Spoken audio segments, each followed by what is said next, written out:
Welcome to the fourth video of Power BI. And in this video, we will discuss how to get data inside Power BI. So there are several ways to get data inside the Power BI and several methods. Basically, you can import any kind of file. We will do the practical of how we can get the data, plus how to create your own data. So in case you are willing to create your own data, how you can do that in Power BI. So let us start with our video.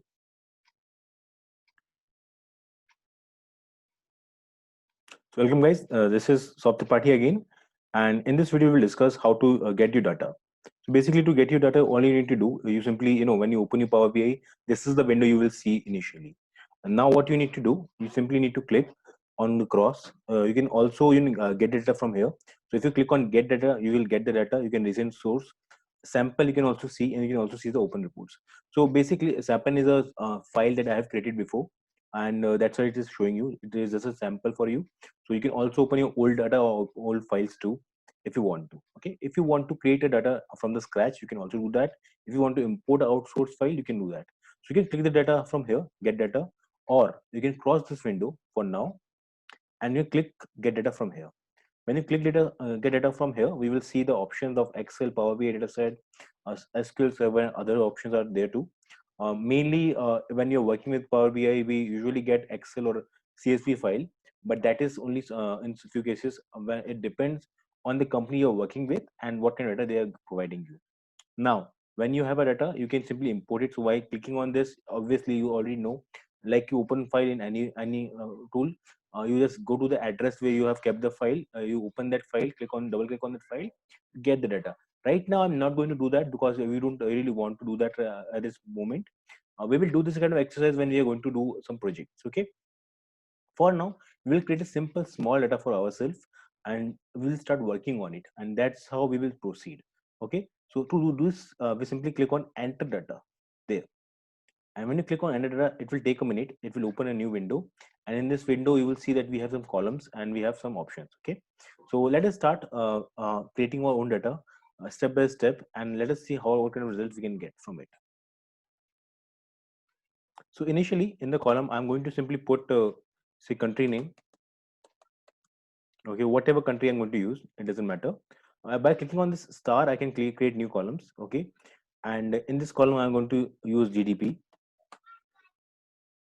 Okay, by clicking right arrow, I can also create a new column. So this is also a way. And in this I will create category. Okay, this is how I'm going to deal with. Now in GDP, let me make it capital, it will look good.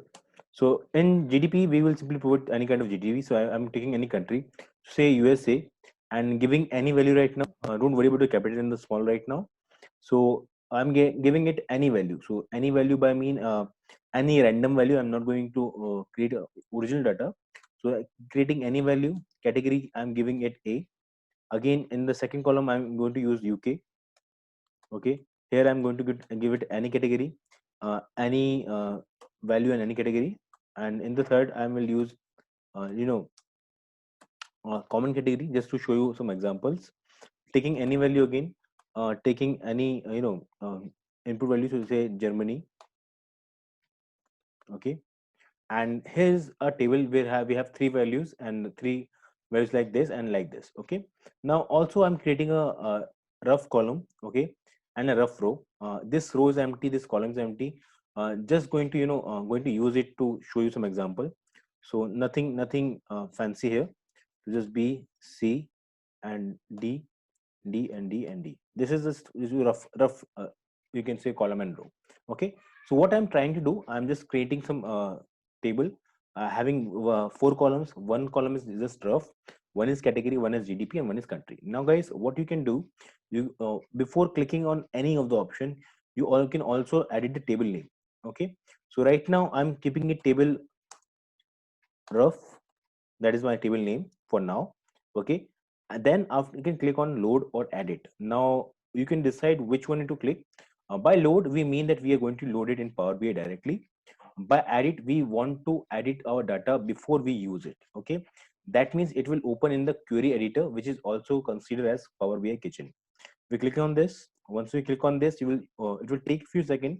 and open Power BI kitchen for us. Okay, in the next video we will discuss how we can edit the data, how we can simply move forward with editing data, how we'll save this data. Okay, so these are the steps we will going to follow in the next video. So this is all for the video, guys. Thank you for watching.